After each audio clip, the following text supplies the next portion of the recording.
Working on a box here and just past the halfway point, I've ripped into a roll, and we'll get to it in a second, but first I want to show you something that I'm always looking for, variety. This is a 1972D, and you're always looking for the FG right under the right leg there, and at first glance you don't see anything, but if you do a little rotating, yeah, there's some hints that definitely do show up in there.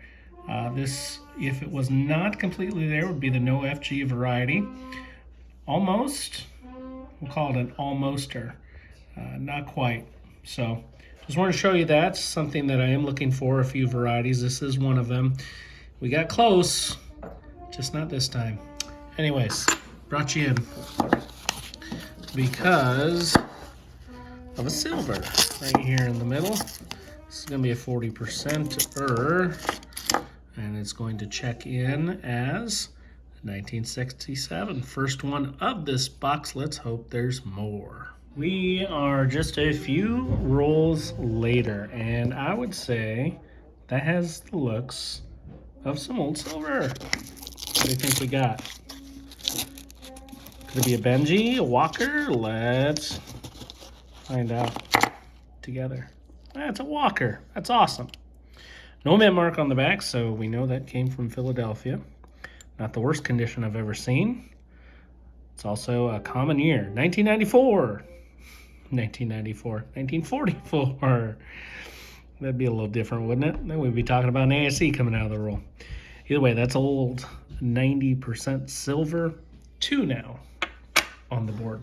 Back in we go. We're through it all. 2 silvers, 190%er. That's a Walking Liberty 1944 Philly. I did that earlier too. 1967 40%er. We did end up with 4 NIFCs, 2 2020s, and 2 2002s. Kind of different, unique, I guess. And then that almoster 72D. Happy to have the 2 silver. That's actually a great box. I only had the 1 box. I don't think that's enough for a full video, so why don't we go on to hunt number 2. All right, so we're working through this box. I'm on roll number 8. There's the discards. No silver, and it kind of fooled me on the edge. I didn't notice the thicker edge being too abnormal. It's a bicentennial proof. It's a bit beat up. It's seen a life, but I'll hold on to it. And we're about halfway through the box. This is roll number 24. You see why I'm bringing you in here. There it is. Ooh, could we have a proof here? No, but it is a thick 81. So maybe that was a mint set. 68D. 40%er, first one of the box. That's awesome. And I'll tell you what, this box, I think, makes 4 boxes in a row. I've seen silver. I'll double check the stats and let you know at the end. Well, we're a handful of rolls later. I got to pulling this side piece off. Yeah, I would say that's gonna be one. What do you think? Let's get it out of there. 40 all the way. Yep. Another 68D. Sweet, that's a couple now in this box. Let's get back into it, find some more. All right, 10 rolls from the end. I think we got something. What say you? I think so, right there in the middle. I'm gonna have some goodies. Or at least a goodie. Here we go, another 40, I would guess. Sure looks like it. 68D, wouldn't you know it? Look at all those fingerprints on there and the tarnish. That's really quite cool. I like it. Back in we go. So nothing obvious on the end here. I was getting through my sort, and listen. Did you hear the thump? It's that second to last one. There it is. It's gonna be a magic coin. So you can see the seam around the outside there. Flip it over, the heads won't align. Unless you put it in perfectly, but usually they don't. Let's get this open, see what we can find inside.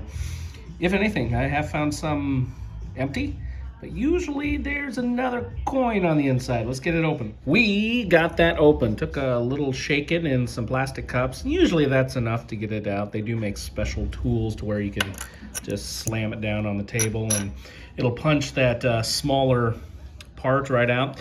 Anyways, I got sidetracked.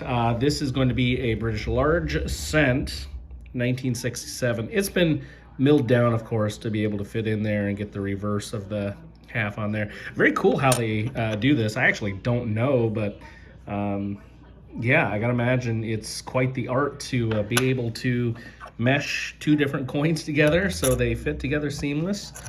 That's pretty cool. Happy to have that, and I might have just put it back in there. I can still get it out. But anyway, we'll get back into the hunt and hopefully find some more goodies. We're just a couple of rolls later. Got a little crazy on the rip, but yeah, there it is, right there in the middle. Let's pull it apart, see what we can get. It's gonna be a 2022 guaranteed right here. Of course, I'm getting a lot of those. Fortunately, I've not been seeing the whole rolls of 2023s like I did in one box. That's 40% or 1968. Again, just a little 68 party here. Yeah, I did get one box solid of 2023s and a couple of straggler rolls, but past that, I haven't seen them. I've been getting circulated boxes. About the last 8 I've picked up, I've gotten all circulated. So let's hope that keeps up and that silver too.